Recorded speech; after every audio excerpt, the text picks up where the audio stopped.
Tujuane pati sajroning urip kuwi mung gawe nyawiji karo Gusti kang Maha Kuwasa.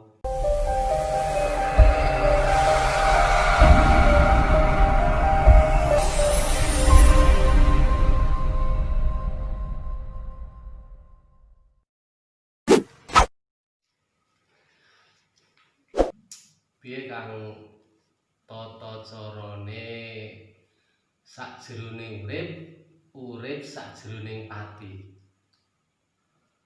Pati sajroning urip sajroning pati kuwi cara wong iku tata carane wong bagus ngono. Tapi nek awake dhewe njupuk saka Islame iku yo wong ki mateni hawa nafsu. Contone mateni ibarate iki mung hawa nafsu dalam arti apa? Nak roh apa-apa ya ora kepinginan.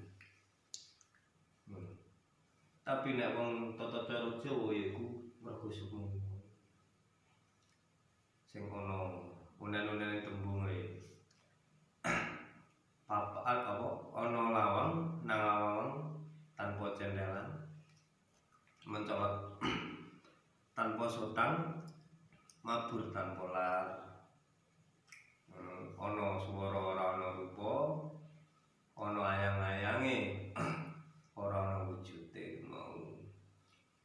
Lah tujuane pati sajroning urip kuwi mung gawe nyawiji karo Gusti kang Maha Kuwasa.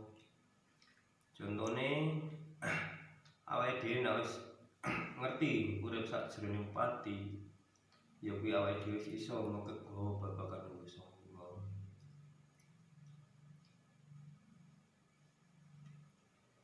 Lah iku cara diulas maneh ana tetembungan. Wakeh tetembungan urip sajroning pati sajroning urip mau.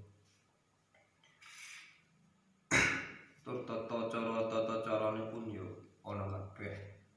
Nek wong rek arep nggoleki pati sajroning urip sajroning pati kudune awake dhewe semedi. Lah semedi kuwi awake dhewe ana alam tiga rumus yaiku alam dunya, alam gaib, alam tata cara kudune awake dhewe iso gabung kabeh.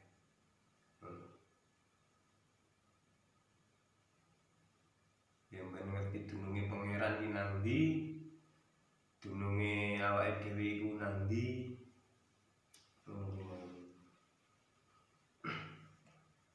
Mulai cara wong rek Allah ki sapa?